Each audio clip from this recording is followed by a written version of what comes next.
Comment le surf a-t-il nourri votre réflexion, et en particulier votre réflexion scientifique? Et sur la vie, parce que le surf, c'est l'aléatoire, c'est le chaotique, c'est l'imprévisible.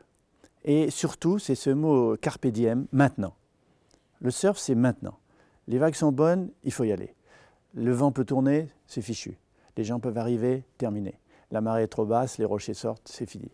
Donc il y a un sentiment d'instantanéité, du plaisir et du défi qu'on se donne à soi-même. Donc ça m'a appris le dépassement de soi, ça m'a appris le stress et aussi la manière de lutter contre le stress, parce que quand les vagues sont grandes, c'est dangereux. Donc il y a à la fois le côté des sports extrêmes, c'est-à-dire l'adrénaline, et en même temps les endorphines. Il y a les deux, quoi. Il y a les hormones du plaisir et les hormones du stress. Donc ça m'a appris beaucoup de choses sur la vie, sur la manière de gérer ma vie. Et comme Jean-Claude Killy, qui m'a en fait appris le mot glisse, ce mot de glisse que j'ai ensuite développé beaucoup avec mon frère Arnaud Dronet, qui a disparu en faisant une traversée en windsurf entre la Chine et Taïwan, grâce à Killy, à Toutoun, comme on l'appelait à l'époque. Il disait quand il y avait trop de difficultés, notamment quand il était en train d'organiser les championnats du monde, les Jeux olympiques, avec des complications locales absolument incroyables. Je dis, mais comment tu fais, toi sportif, de t'affronter à tous ces gens-là? Il me disait, Joël, moi, ce que je fais, je passe par l'école. Et il faisait ce geste-là. Ben, nous, les surfeurs, c'est ça. On fait ça. On passe par l'école, on essaye de trouver les points de non-résistance, et on essaye de surfer la vie comme on surfe la vague, quoi. Mais tous les sports et l'apprentissage des sports ont besoin des neurones miroirs, puisque ce sont les neurones qui permettent de recopier quelqu'un. Il y a des gens qui sont doués. On dit qu'ils sont doués pour un geste sportif. Ils arrivent à reprendre un revers de tennis. C'est vous. Ça, c'est moi. L'introduction du skateboard en 1964, les premières planches à roulettes, qui n'étaient même pas en polyuréthane, c'était de la ferraille, comme du patin à roulettes, pris par mon frère Arnaud, devant la Tour Eiffel. Donc ces neurones miroirs sont essentiels pour l'apprentissage. C'est eux qui vous permettent de copier quelqu'un, de faire ces gestes dont vous parliez, que je fais là maintenant. Je pense aussi à un grand surfeur qui est mort, Mickey Dora. Il y a un film célèbre, on peut le voir sur YouTube, où il parle de sa vie de surfeur et il fait tout le temps ce geste-là. Et il fait comme ça, il dit « Moi, je suis dans le curl, je suis dans le curl. Les politiciens, les prêtres, les parents, les profs, ils me passent au-dessus de la tête, je m'en fiche. » Il est dans son tube. Et le tube, c'est the ultimate, comme on dit en anglais. C'est le point sensible de la vague où on est au cœur du monde. En même temps, on ne sait pas si on va sortir, si on va survivre en sortant. Donc voilà, c'est tous ces gestes. Et les neurones miroirs, comme vous en parlez, sont des neurones dans notre cerveau qui nous permettent l'apprentissage, l'adaptation et l'anticipation. On a longtemps cru que le cerveau était comme une espèce d'ordinateur qui commande depuis le haut de la pyramide l'ensemble du corps. Pas du tout. D'abord, le cerveau est fluide. C'est un système, un réseau qui se réorganise en permanence. Vous réorganisez votre cerveau et vos synapses en me parlant, moi en vous parlant, en vous écoutant. Donc, premièrement. Deuxièmement, le cerveau est dans le corps, il est situé dans le corps. C'est beaucoup plus une machine chimique qu'une machine binaire, enfin comme un ordinateur, avec des inputs et des outputs. Il est dans le corps et le corps est dans le cerveau. Le cerveau est dans le corps. C'est-à-dire qu'il y a des hormones du cerveau qui sont captées par des récepteurs gastriques, des hormones d'autres parties du corps qui sont captées par le cerveau. Et en plus de ça, enfin, le cerveau est non seulement dans le corps, mais il est dans son écosystème. Il est dans un réseau avec les autres cerveaux, et en permanence, il se modifie en fonction de son environnement. Donc on a une vision complètement différente aujourd'hui du cerveau, et ça ne m'étonne pas d'ailleurs que les neurobiologistes et les philosophes qui s'intéressent à l'épistémologie du cerveau posent des questions aux sportifs. Et pour vous, c'est l'occasion d'une métaphore, la vague, sur la nécessité, la contingence, sur le déterminisme, sur la liberté. Oui, c'est plus qu'une métaphore. Pour moi, c'est la réalité, parce que dans la vague, il y a plusieurs choses. D'abord, elle est chaotique et en même temps organisée. Parce que la théorie du chaos explique que des quantités d'éléments en interaction les uns avec les autres peuvent donner de l'ordre. D'ailleurs, Henri Atlan a écrit des magnifiques livres, Le cristal et la fumée, où il montre que le chaos déterministe peut créer de l'ordre, qu'on voit. Donc la vague, c'est désorganisé, c'est du chaos, mais sur elle, je peux trouver suffisamment de points de repère pour équilibrer ma planche, marcher dessus, reculer, remonter dans le curl, faire ce qu'on appelle des cutbacks ou des bottom turns, je ne vais pas rentrer dans les détails de la technique du surf. Et donc ce chaos organisé va me servir, moi, à trouver une forme de liberté sur quelque chose qui est déterminé. Et la vague est déterminée par une grande houle qui est née par exemple dans l'Atlantique Nord. Cette houle va arriver sur une plage que je connais par cœur, mon jardin secret. je connais le récif sur lequel elle va se former. Bon, là, on est plusieurs, donc il y a des questions de priorité. Et puis, quand je suis parti sur cette vague, je suis libre. Je suis déterminé, parce que la vague, elle va de là à là. Elle va à une certaine vitesse. Une vague dans l'Atlantique, elle marche à 30-35 km à l'heure. Mais moi, je peux atteindre presque le double de cette vitesse en allant de côté, comme le skieur nautique qui tire la corde. Donc, de côté, c'est ça l'art du surf, c'est d'être de côté, dans l'endroit le plus pentu. Donc là, je suis libre de savoir si j'arrête, kick out, je sors, de savoir si je fais un bottom turn pour reprendre de la vitesse et remonter, cut back. Et c'est tout à fait le symbole de la vie des stoïciens. Hein, quand ils disaient on est à la fois déterminé et libre. Quand on monte sur une montagne, il n'y a qu'un sommet, mais on peut monter par plusieurs endroits. Donc c'est moi qui vais choisir mes points d'escalade. C'est moi qui vais choisir sur cette vague ce que je vais faire, soit pour gagner une compétition, soit pour en tirer du plaisir. Ce qui est intéressant, c'est que les avancées de la science se conduisent à remettre en cause ces dualismes que la philosophie ou la métaphysique avait installés, l'âme, le corps, la liberté, la nécessité. L'objet, le sujet. L'objet, le sujet. Vous êtes totalement en train de remettre en cause. C'est fini, ça, c'est un paradigme, le nouveau paradigme de la complexité, que j'ai beaucoup décrit dans le macroscope, dans l'homme symbiotique notamment. Le paradigme de la complexité dit merci Descartes, merci Newton, mais on est passé à autre chose. Maintenant, on est dans l'aléatoire, le discontinu, le chaotique, on n'est plus dans le linéaire, le séquentiel et l'analytique. Ça, c'est ce qui nous a permis de fonder notre science, qui continue d'ailleurs à faire en sorte que les hommes politiques, beaucoup d'industriels, continuent à penser en termes séquentiels, linéaires, analytiques. Il n'y a qu'à le voir pour l'environnement et l'écologie, qui est complètement impossible à comprendre, ou à l'économie, qui est systémique et complexe. Donc c'est vrai, on a changé de paradigme. Edgar Morin l'a très bien dit avant beaucoup d'autres. Mais voilà, on sort du linéaire, de l'analytique. On doit rentrer un monde complètement aléatoire, discontinu, et le surf est le meilleur symbole. Voilà, si la science prouve, le sport permet de l'éprouver. Absolument. Bon. Et tout à l'heure, vous parliez. Et ce qu'on peut éprouver aussi, c'est les résultats sur soi. Parce que le corps est un laboratoire pour nous, les sportifs surfeurs ou les sportifs de l'extrême. On peut s'appeler un peu comme ça. Un peu prétentieux, mais disons. Donc notre corps est un propre laboratoire. On voit les résultats des expérimentations qu'on fait sur le plan musculaire ou sur le plan nutritionnel ou sur le plan de la méditation. Pendant 3 cas, méditation, nutrition et exercice sportif physique pour faire des muscles qu'il faut pour le surf, parce que c'est des muscles très spéciaux pour le surf. C'est des muscles, un type qui arrive avec une planche ou une fille pour surfer la première fois et il est complètement paralysé au bout de 10 rames. Parce qu'il y a des muscles qui ne marchent pas normalement dans la vie. Donc on expérimente sur son corps et on voit les résultats. Et cette vision des résultats très rapide, donne une satisfaction, un plaisir de pouvoir qu'on peut contrôler certains éléments de son corps et de son cerveau. Alors ça, c'est une grande question. Est-ce que l'humain garde son identité? J'en ai beaucoup parlé dans l'homme symbiotique. J'ai parlé des puces intégrées au corps pour modifier des erreurs métaboliques, par exemple. Des puces qui assurent la communication de la tête avec des robots à distance, avec des ordinateurs pour les personnes handicapées. J'ai décrit beaucoup de cas. Alors la question que je pose est la suivante. C'est si un corps humain, biologique, fusionne avec le numérique et l'électronique, et que de plus en plus, et ce sera le cas dans les 50 ans à venir, on sera semi-robotisé, pas de manière péjorative, mais parce que des personnes qui ont un pacemaker qui se régule en fonction des activités de cette personne, une pompe à insuline pour les diabétiques, quelquefois même rajouter des terabits de mémoire dans son cerveau. Est-ce que c'est la même personne? Est-ce que c'est la même identité? Deuxièmement, si cette personne peut, comme on sait le faire aujourd'hui, contrôler à distance, à d'autres endroits du monde, à 1000 km, un bras robotique, ou même un robot par la pensée, est-ce que cette personne étendue, qui voit ses mains et voit son corps là, ici et maintenant, est la même personne si elle est étendue? Et enfin, troisième point, il y a pour moi une grande différence entre l'homme réparé, l'homme transformé et l'homme augmenté. L'homme réparé, une fracture d'un os, on le répare, on met des aiguilles, la chirurgie, c'est la réparation. Ok, les gens sur un plan éthique sont assez d'accord avec ça. L'homme transformé, c'est déjà ce que nous disons.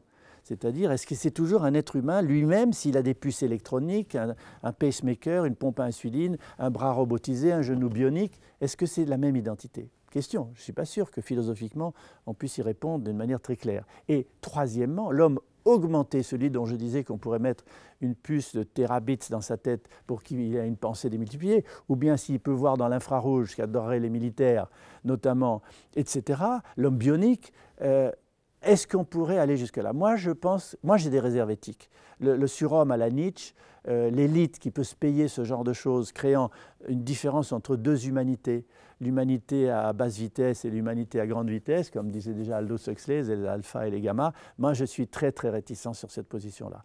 Donc l'homme réparé, oui, l'homme transformé, pourquoi pas en y réfléchissant, l'homme augmenté, soyons prudents. Qu'est-ce que je dis? Je dis que la prochaine évolution de l'homme, bien sûr, il va continuer à évoluer sur le plan biologique par la loi darwinienne, sélection et mutation. On va changer un peu. Bon. Mais surtout, là où il va changer le plus, c'est dans sa fusion avec le numérique. Internet est un début. Et j'ai décrit ce que j'appelle aussi le macro-organisme planétaire dans mon dernier livre, le MOP, comme un organisme vivant que nous construisons de l'intérieur, comme des cellules vivantes, interconnectées les unes aux autres, des neurones même. Et ces neurones, ces cellules vivantes, construisent une nouvelle étape de l'évolution de l'humanité, que j'appelle le cerveau planétaire, le sybionte ou le MOP. Ça veut dire quoi? Ça veut dire qu'il se construit et il vit, il commence à vivre. Il commence à vivre par les réseaux de transport de matériaux, les réseaux financiers, les réseaux numériques, l'Internet. Le monde vit. D'ailleurs, de plus en plus, on dit le marché pense ceci, la bourse est déprimée. L'opinion publique, consciente d'elle-même, a de plus en plus d'impact dans les médias. Et ainsi, la grande question, c'est qu'on construit cet organisme planétaire sans règles. Il y a des règles politiques, des règles religieuses, des règles marketing, commerciales, mais des règles scientifiques, on est quelques-uns maintenant, progressivement, à dire « mais attendez, ça s'est passé comme ça avant ». Comment ça pourrait continuer à se passer si nous prenions en main notre propre évolution de l'intérieur de cet être vivant que nous construisons. Et ça, c'est tout l'objet de l'homme symbiotique et de l'homme créé à la vie, mon dernier livre qui parle aussi beaucoup de tout ça. Donc, quand je parle de ça avec Yves Coppens, mon cher ami anthropologue, il me dit « mais Joël, l'homme va évoluer encore pendant 40 000 ans, 400 000 ans avant qu'il y ait des changements importants, il ne va rien se passer. » Mais je dis « mais non, regarde, on est déjà des mutants. » Avec des sens nouveaux, le GPS, la télécommande, on est déjà des mutants. Et notre génération montante, la NetGen, ce sont des mutants hybrides semi-robotisés. Donc déjà on a changé. Et qu'est-ce qui nous change? C'est la relation à ce cerveau planétaire, à cet être symbiotique en train de se créer. Alors de deux choses l'une, je termine là-dessus, ou bien on arrive à entrer en symbiose avec lui, ou non. Si on met en place les règles scientifiques que je préconise un peu dans mon bouquin, on pourrait y arriver. Si on n'y arrive pas, il se retourne contre nous. Il devient une sorte de Big Brother, de Frankenmond, de golem, tout ce que vous voudrez. Et enfin, le sybionte ou le macro-organisme planétaire, il pourra se produire en différents endroits du monde. Ce n'est pas global. Ma métaphore est globale pour faire réfléchir les gens à l'après-humain isolé. Mais c'est une métaphore qui peut malheureusement se produire en plusieurs endroits différents et en conflit les uns avec les autres. Le paradoxe de Minsky, c'est comment des neurones qui en eux-mêmes ne sont pas intelligents, la connexion de milliards de neurones produit une intelligence. Le paradoxe de Minsky inversé, ce serait de constater dans un certain nombre de collectivités, par exemple d'entreprises, comment des individus intelligents connectés produisent des tout ou des totalités qui peuvent paraître un peu bêtes. Bon, c'est une question importante. C'est hyper important, surtout avec les réseaux sociaux. Voilà. Moi, je considère, si vous voulez, 3 formes d'intelligence. D'ailleurs, c'est passionnant de voir que notre cerveau a exporté dans l'Internet, pour être simple, les 3 couches de son cerveau. L'hypothalamus, le cerveau primitif, qui est le cerveau de l'instinct, du contact, de la connexion avec les autres, de la reconnaissance de l'autre. Le mésencéphale, le cerveau moyen, qui est le cerveau de la vie collective, de la famille, de la nidification chez les oiseaux. Et le cortex, qui est le cerveau symbolique de l'abstrait et du raisonnement. Eh bien, on a exporté ça dans l'Internet, avec 3 formes d'intelligence que j'appelle l'intelligence connective, l'email, le chat, les forums, l'intelligence collaborative, Wikipédia, Linux, des gens qui font des choses, pas payées, mais pour la communauté. Et troisièmement, l'intelligence collective, qu'on appelle aussi en anglais le crowdsourcing, la possibilité de résoudre des problèmes complexes en faisant appel à beaucoup de gens différents dans le monde connectés entre eux. Alors, cette intelligence collective peut se retourner sur la plus grande stupidité. Pour le moment, comme intelligence collective, qu'est-ce qu'on a? On a le vote, on a les manifs, on a les stades.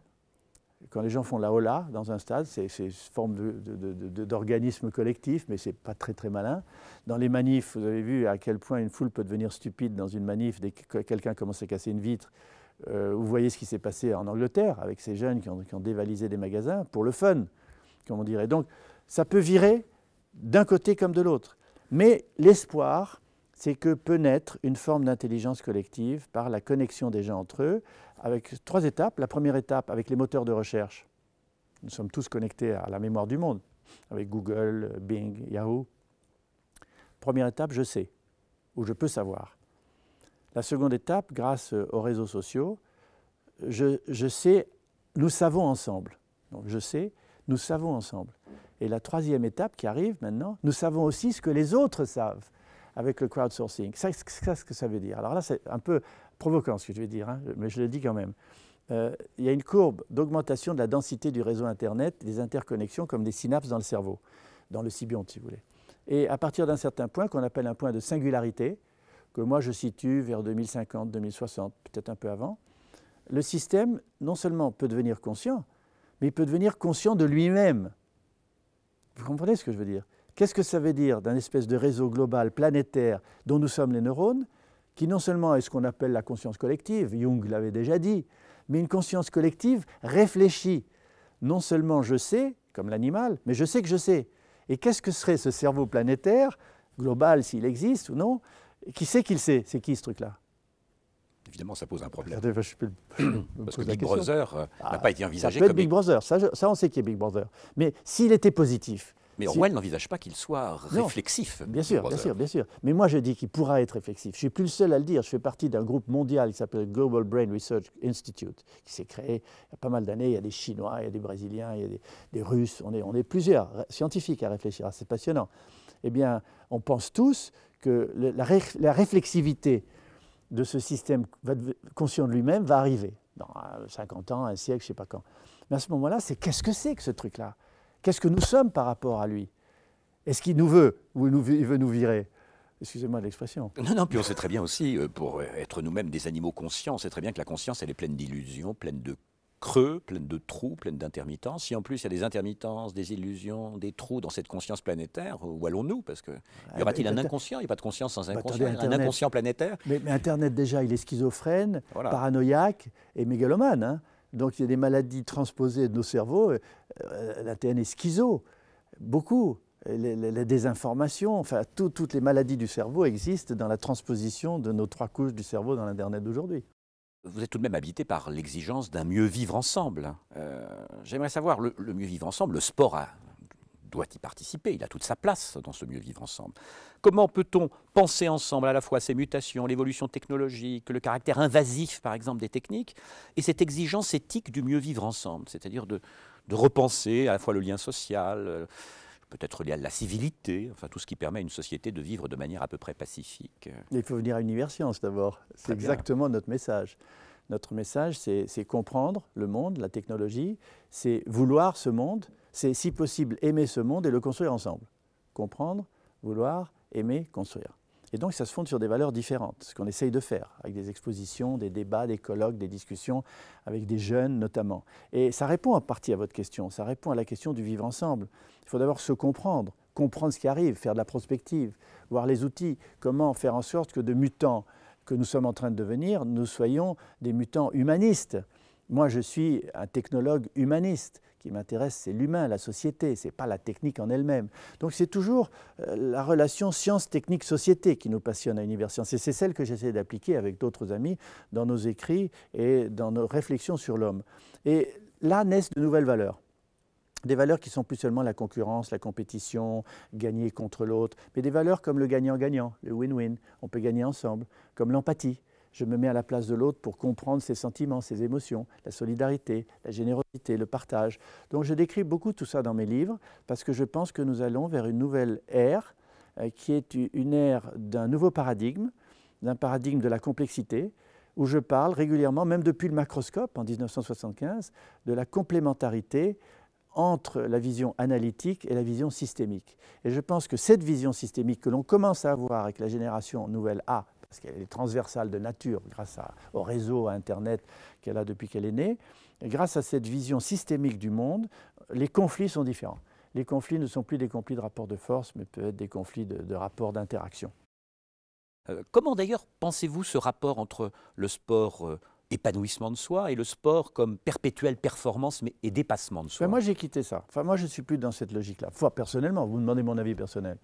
Moi, je ne suis plus dans cette logique. Je suis pour les écosports, comme je l'ai dit, c'est-à-dire avec mon frère, nous avons été parmi les tout premiers à créer les sports de glisse, à les inventer. Donc moi, je suis pour des sports de nature où on se dépasse avec la nature, où la nature, je suis complice de la nature, je ne me bats pas contre la nature. Or, la plupart des sports actuels sont des sports hyper individualistes, donc qui amplifient l'individualité contre les autres. Je ne vais pas citer le tennis, par exemple, où il n'y a rien de pire, entre guillemets. On est enfermé dans une surface, la balle doit passer au-dessus d'une autre surface, on tire sur la personne qu'on déteste en face parce qu'on veut le coincer. Enfin, c'est vraiment deux individualités aux prises l'un avec l'autre. Les sports d'équipe, le rugby ou le football, sont des sports de combat. D'ailleurs, tous les termes employés sont conquérir le terrain, le milieu de terrain qui occupe le terrain, les bonnes passes, les bonnes passes. Donc, d'un côté, on a un hyper-individualisme qui est poussé par le commerce, le marketing et l'énorme quantité d'argent qui repose sur la tête des footballeurs ou des tennismen, par exemple, ou des cyclistes. Et de l'autre côté, on a des sports d'équipe où là aussi une énorme quantité d'argent est mise sur le pouvoir attractif de ceux qui regardent et ceux qui ne participent pas, de l'émotion générée par ces sports qui va vers deux déviances. La déviance hyper individualiste et l'argent, et la déviance hyper compétitive et l'argent. Moi, ce n'est pas mon choix. Enfin, moi, je ne suis pas du tout typique, je suis très atypique. J'ai fait des compétitions, bien entendu. J'ai fait des sports d'équipe aussi. Mais j'ai fait du hockey sur glace pendant pas mal de temps. Mais j'ai quitté tout ça, depuis très longtemps d'ailleurs. Je suis pour des sports qui donnent avec des copains, avec qui je ne suis pas en compétition, un sentiment de partage, d'un don de la nature. D'un plaisir. Comment ? D'une grâce. Une grâce. C'est un don extraordinaire d'avoir une vague parfaite offshore de 2,50 m de haut et d'être seul dessus. Et même si je suis avec Vicente Lizarazu, avec qui je surfe souvent, on est copains, on dit vas-y, tu me laisses la prochaine, on se partage les vagues. Donc il y a ce côté de complicité avec la nature, de complicité entre nous, de plaisir partagé qui est complètement à l'antipode de cet individualisme. On voit sur cette image d'ailleurs. Ben voilà. Il y a une certaine jouissance. C'est la liberté. Le type, il est là, et il rit, il sourit, il tient le bout de sa planche. En même temps, de l'autre côté, il a son kite et il saute sur une vague. Qu'est-ce qu'on peut rêver de mieux ? Est-ce que ces grandes organisations, ces grands phénomènes sportifs comme les Coupes du Monde, les Jeux Olympiques, etc., ce que Michel Serres appelle les mammouths. Moi, je ne suis pas d'accord avec Michel Serres, pour une fois. Je connais bien. Vous croyez à l'avenir de ce genre de grandes manifestations ? Mais bien sûr, c'est des espèces de grandes messes mondiales. Qu'est-ce que dit Jeremy Rifkin, grand prospectiviste américain, philosophe. Depuis longtemps, il dit des choses très avancées qui se réalisent dans ses bouquins.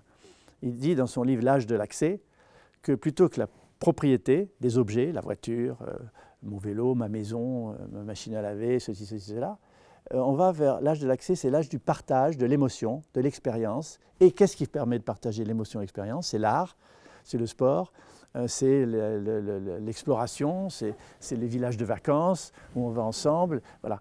Ça, il dit, ça va devenir des marchés de plus en plus importants dans le futur. Moi, je suis assez d'accord avec lui. Et j'ajoute, dans ma critique à ce que dit Michel Serres, qu'on a besoin de cette espèce de grand rassemblement où on a des frissons dans le dos quand on est à 5 minutes de la fin du match et la France a le ballon, si j'ose dire. C'est fantastique. Et ça va être de plus en plus réel grâce à ces moyens de télécommunication fabuleux et du replay qu'on va pouvoir faire aussi quand on n'a pas vu en temps réel l'émission. Donc moi, je ne suis pas trop d'accord avec lui. Je ne crois pas que c'est fini, au contraire. Sa critique, c'est une critique aussi du culte de la performance, du qui va gagner. Et d'une certaine manière, ce qui va gagner est une fausse attente. On sait qui va gagner en fonction des moyens mis en œuvre. Non, ça je le suis là-dessus. C'est ce que je disais tout à l'heure sur l'individualisme et l'exagération de l'hypersportivité associée à l'hyperfric. Mais que le fait que les grandes messes où tout le monde se retrouve, des milliards de personnes en temps réel regardant le même événement, ce n'est pas la fin des mammouths du tout, au contraire, on en a besoin. Alors le progrès, croissance, progrès matériel arrive à ses limites, tout le monde le dit, on le sait, avec les désordres que l'on crée dans l'environnement, avec le dioxyde de carbone, avec l'hyper-informatisation, ce que j'appelle l'infobésité ou l'infopollution, on arrive aux limites de cette croissance matérielle. On le sait, on va continuer, on a besoin encore. Mais on rentre dans ce qu'on appelle les sociétés de la connaissance, les sociétés de la croissance immatérielle.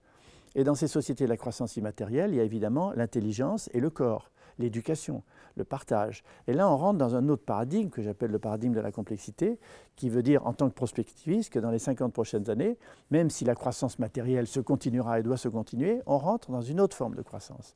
Et le sport est un des modèles de cette autre forme de croissance, parce qu'il permet le dépassement de soi, la réflexion sur le corps, la réflexion sur la biologie, la réflexion sur les autres, la réflexion sur l'équipe, la réflexion sur le management d'une équipe, la réflexion sur le combat pour gagner aussi, en adaptant des stratégies différentes.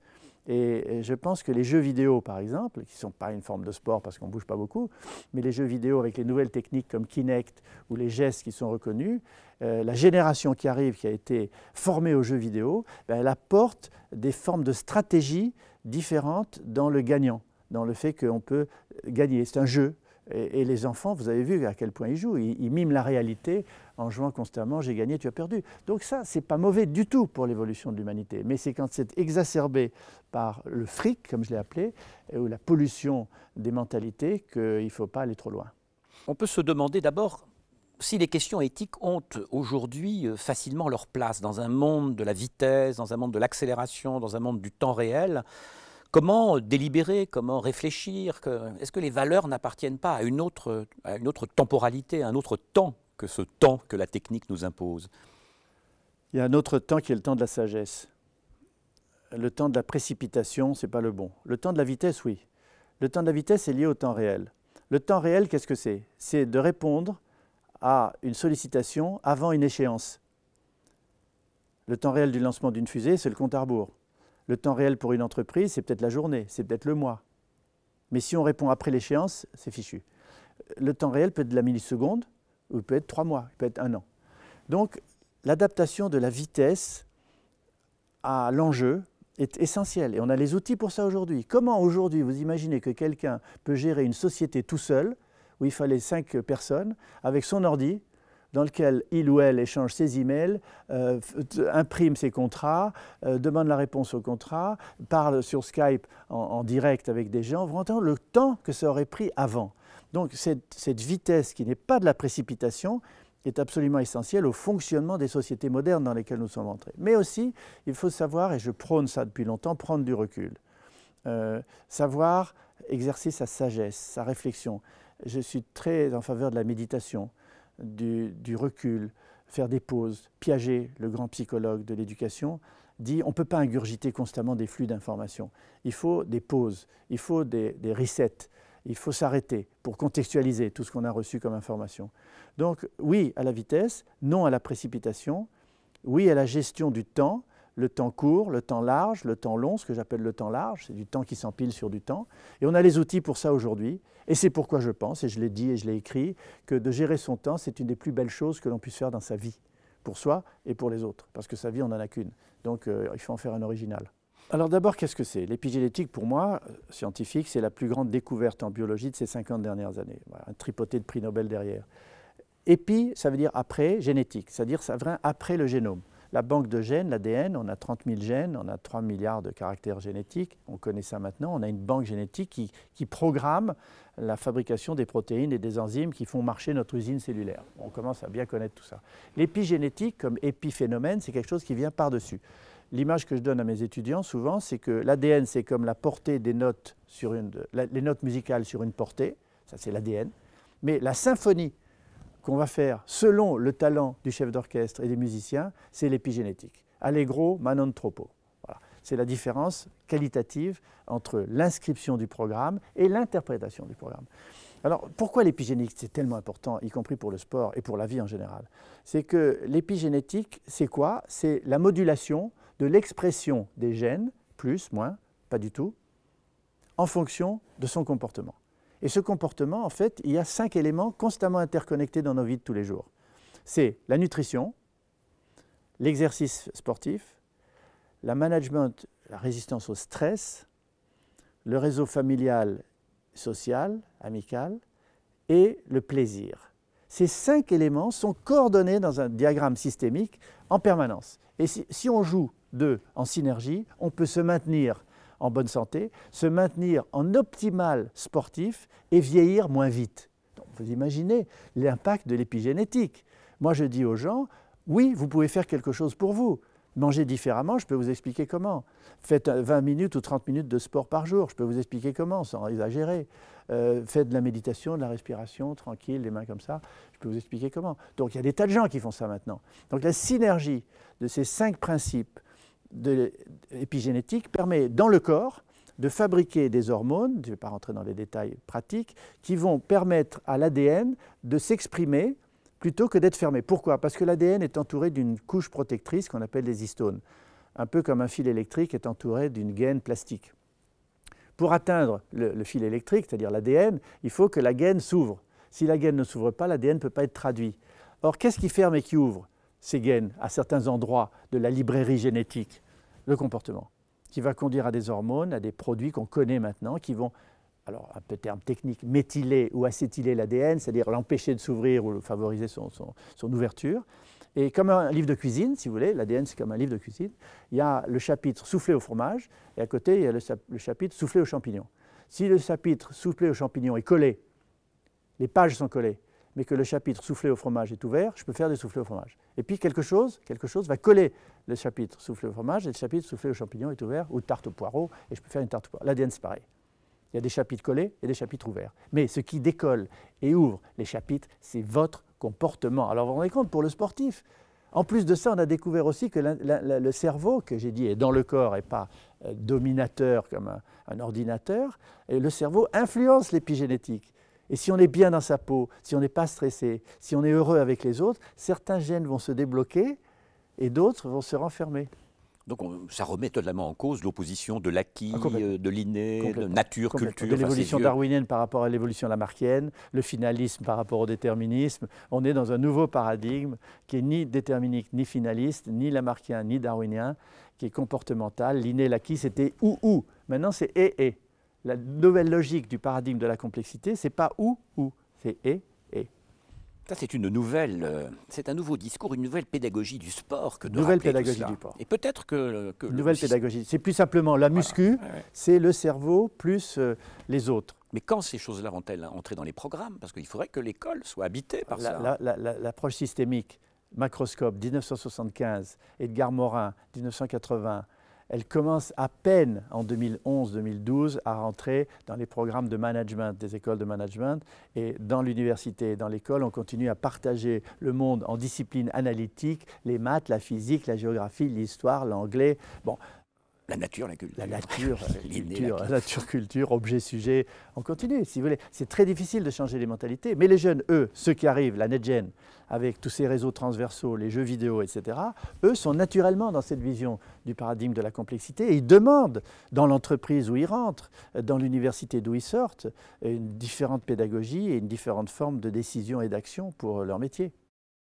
Vous insistez sur une distinction importante, qui est une distinction qui n'est pas simplement conceptuelle, qui renvoie vraiment à des champs différents, entre le rapport de force ou les rapports de force, qui sont des rapports d'antagonisme, des rapports de compétition, et les rapports de flux.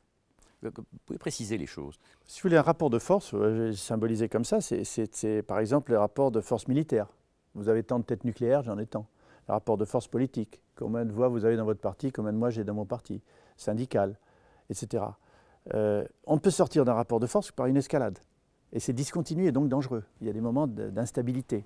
Donc on a vécu là-dedans, société de la compétition, de la concurrence, sont fondées sur des rapports de force. Et progressivement, ça existait déjà depuis longtemps, grâce aux échanges culturels, aux échanges d'informations. De plus en plus maintenant, avec Internet, les réseaux sociaux, la télévision mondiale, on peut favoriser ce que j'appellerais, je symboliserai comme ça, des rapports de flux, c'est-à-dire deux flux en sens inverse, mais qui se régulent l'un par rapport à l'autre. Le meilleur exemple qu'on peut donner, c'est un seau qui se remplit par un robinet et se vide par un trou.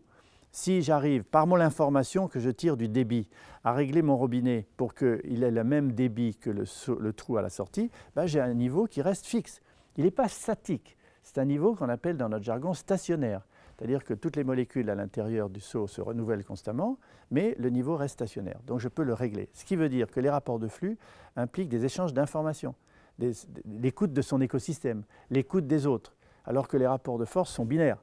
C'est moi contre toi, et j'en sors. Donc je pense que de plus en plus, la société de demain les sociétés de la connaissance vont se fonder de plus en plus sur ces rapports de flux. Et j'ai pas mal écrit là-dessus et fait des conférences dans ce domaine. Et je reçois un accueil extrêmement intéressé du fait que les gens réalisent que c'est déjà en cours et que c'est à eux de le mettre en œuvre beaucoup plus que dans la compétitivité et la concurrence acharnée que se livrent les entreprises, les personnes et les sportifs. La capacité de vieillir jeune est fondamentale et on peut progressivement y arriver grâce à l'épigénétique, grâce à la nutrition, grâce à l'exercice, grâce aux autres, grâce au plaisir, grâce à la relation. Moi, je connaissais bien René Berger, un très grand critique d'art qui est mort il y a quelques années, à 92 ans, je le voyais souvent. Et il avait cette phrase formidable, il disait « Plus tu donnes, plus tu restes ». Plus on donne autour de soi, intellectuellement, financièrement, physiquement, plus on dure. Parce qu'on s'extériorise de cette petite enveloppe égoïste qui est le corps, on dit « je dois mourir, c'est fichu, je meurs », et tout ces trucs. Alors effectivement, la durée de vie de l'homme peut être entre 120 et 140 ans. On meurt prématurément pour toute une série de raisons que j'ai décrites dans un livre qui s'appelle « Une vie en plus, la longévité, pourquoi faire ». Mais la volonté d'y aller peut conduire à y aller progressivement, à moins d'accidents. Et j'applique à ma vie le principe de Pascal. Pascal disait est-ce que Dieu existe ou non? De deux choses l'une. Je fais comme s'il existait. Donc j'applique toutes les règles pour faire plaisir à Dieu, et les règles de la religion. Et donc, de deux choses l'une.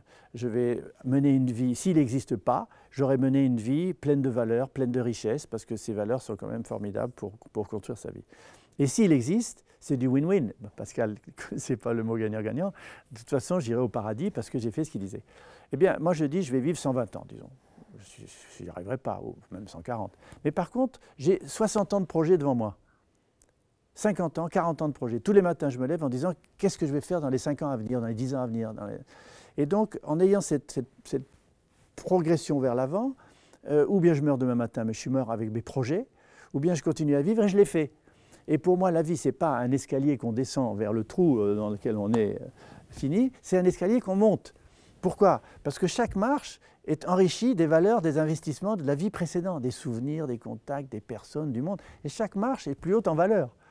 Et donc finalement, pour moi, vieillir jeune, c'est monter vers une sorte d'absolu. Et je suis content, avec ma famille et ceux qui partagent ces idées, d'essayer de le construire progressivement. Et le sport joue un rôle important dans cette construction.